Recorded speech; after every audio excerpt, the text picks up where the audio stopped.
Okay, so let's talk about Don't Worry Darling, the ending, the twist, and all of that. We're not talking drama here. I already made a video talking about the drama. Go check it out if you want. But Miss Flo, she has to come out with her own say about what happened. I feel like we haven't heard much from her. I mean, the drama is just continuing still. If you've been on Twitter today, you've probably seen the headlines. Not getting into it because it's a lot.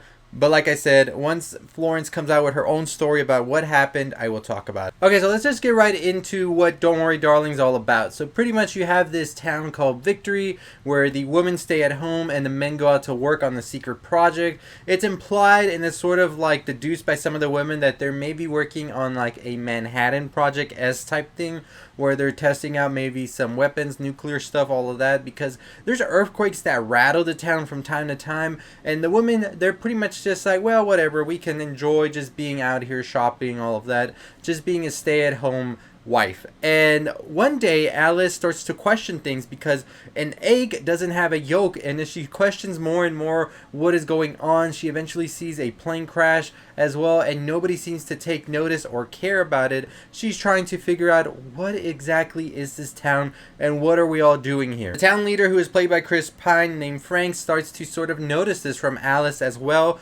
and he keeps his eyes a little close on her, and eventually this leads to Alice to be more suspicious about what exactly the whole situation is. She decides to venture out to try and figure this out, and that's when she sees a Victory headquarters, and she realizes there's something else going on here that they're not telling us about. And as she gets closer and closer, she starts to have this weird imagery of these like ballerinas, the black and white images you've seen on all of the trailers. And she's like, okay, something is going on here. I'm going to get to the bottom of it. She eventually goes into electrotherapy, shock therapy, I think that's what it's called, in order for her to sort of be more like, okay, like they're pretty much gaslighting her that nothing's going on. You're probably just having some mania of sorts. You just need to chill. And she's like, no, these men are doing something and I need to figure out what that is. Through this electroshock therapy that she gets, she starts to recollect her actual memories because in a twist of events, this is all a virtual reality type video game going on here that the men are doing. Well, I don't even want to call it a video game. It's like they're making the woman be imprisoned in this whole system that they've created, a virtual fake world, and they're actually in the present time right here, and they're all in like a Discord of sorts, and there's a podcast that's being hosted by Frank, who is the leader of it all, and he talks about Victory being this whole thing that he created in order to live the life he wants to live, where the woman is gonna be just there to serve him and he can do whatever the hell he wants. Jack, who is Alice's spouse, is a person that hears this and eventually wants her to do this as well because she is sort of the breadwinner of the home. She is a doctor. She's living her own life, her own stuff's going on. Like, she's having a perfectly happy, normal life on herself, and he's kind of like mad about this because he wants to be the big man. He wants to be the one who's in charge, and now he seems that, no, you're not in charge is what it seems like. I don't even know where he thought that was a bad thing or whatever, but we're not going to get into that discussion right now because, yeah, we don't want to get into that discussion right now, but just a messed up situation here is Jack wanting Alice to be like this loyal servant to him and just be over her, and so pretty much these like toxic men go out, take their wives or whoever it is, because it never really specifies if it has to be your wife, which makes it a little more eerie when you think about what exactly they might be doing if they don't have a spouse, whether they're kidnapping just some random woman or whatever, enslaving her into this virtual reality world so she can just be a servant to them and this stay-at-home wife while they go out. When they leave the town and they say to go to work, they're leaving the virtual reality program in order to keep funding the program itself, because you need to keep paying in order for this illusion to keep going on, and Frank is the mastermind behind all of this. So pretty much that's the big twist.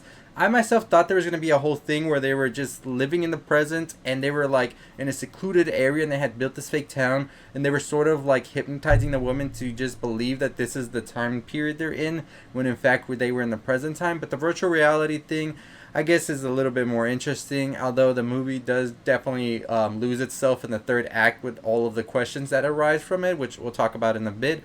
So pretty much Alice has to escape, and the only way she can escape, as she's told by her confidant, who is played by Olivia Wilde, is you have to go out into the headquarters and make it all the way out, and you eventually awaken in your real world body. She eventually kills Jack, and she explains that now that he is dead in the real world as well, and she just pretty much escapes. Now, Olivia Wilde's character stayed here because this is where her children were. In the real life, their children, her and her spouse's children, had actually died, so she'd rather stay in this virtual world where they are alive and that she can continue to live this false life as well here. In the end, we also see Frank's wife, who is played by Gemma Chan, kill him and say that it's her turn. So in a way, it sounds like she wants to sort of be the one ruling over Victory in some way, shape, or form. And so now she is going to be the one in charge, it seems, of all of this. And at the end, as she's being chased down in this vehicle pursuit, we see that it cuts to black and we see her gasp of air.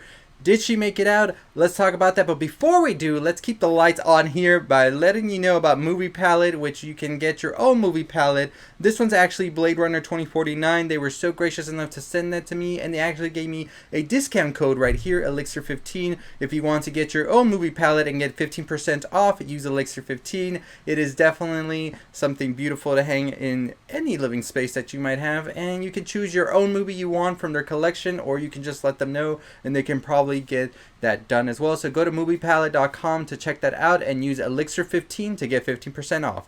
So let's talk about whether Alice did live or didn't live. So pretty much, I think by the end of it, it depends on what you want to believe, right? If you want to believe that Alice lived, she lived. If you don't, you don't. In my opinion, I hope that she did make it out and that gasp of air is actually coming from her real body and she's able to escape and save all of these other women who are here in this program and pretty much just imprisoned without like any free will or anything like that.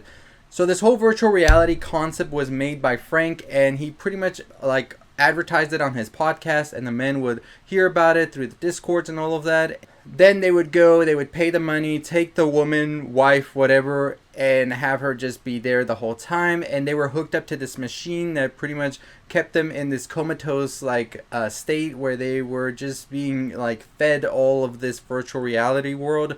The big question is, how do they live if they're just hooked up all of the time? And also, how does their family not realize what is going on as well? Like, it pops up a lot of questions, and I understand for movies you have to suspend disbelief sometimes, but I think that this movie, what it really was hit with was that third act, which just tries to rush to an ending, and so a lot of things don't really start to add up because we don't get the context of it all, especially with Frank and his wife and what happened at the end. It was just out of nowhere, and we really don't know what her end goal is either, so that sort of doesn't feel as impactful as if we had known what was her whole thing with wanting to kill Frank as well. And there's definitely a whole thing where I've seen them talking about Florence pretty much leading a lot of the scenes, and I agree with that as well. I think she's just a great actress, so I think that when she is really in the scenes, she really like takes the scene for her own, and everybody else around her sort of feels flat. But this isn't the movie review, this is the ending explained. So like I said, I want to believe that Florence did make it out at the end and that she was able to go about and live her life and hopefully expose Frank and everything that's been going on. Frank created this whole program in order for the men to be able to feel more powerful and over their wives or any woman, because like I said, it sounds like they can just kidnap women in here. And I think that the whole earthquakes that were happening, it was due to the VR program kind of being unstable, maybe not all the way there yet. So it created these earthquakes, not really because they were working on any weapons, because they wasn't anywhere they were working there. They were just leaving the program to go work the real jobs in order to keep funding the program so it would continue to go on. So there wasn't anything top secret that they were doing as work. It was just, they were just keeping this whole program a secret from all of their wives and the women that they have in there. So I don't know how I feel about this movie. I was definitely saying that this was one of my most anticipated movies, but I feel like the way that everything happened, it just felt like, I don't know, like the story in itself, I feel, is a little weak. I think the themes and what they were trying to present are very strong themes, and it could have worked better, but it was just that third act, I think, and just the way the whole system works and all of that. It's just like it felt half-written in my opinion, but I don't know. I think it's still an interesting story. I think the whole concept of VR is still new, and I would love to see it explored in more film. But let me know your thoughts and opinions. Maybe you liked it more than I did, but that was just me talking about the ending, the twist, and all of that. If you wanted to to know what it was. But as always, that is going to do it for me. Check out all our other videos on the left. Check them out if you haven't as well by subscribing and hitting that notification bell. Make sure you check out Movie Palette as well and get your own movie palette using Elixir 15 is to get 15% off. We got to keep the lights on, y'all. But as always, that is going to do it for me. We will be going to Fantastic Fest, so there will be a ton of stuff coming out for that pretty soon. I'll see all of you next time. Stay safe, stay positive.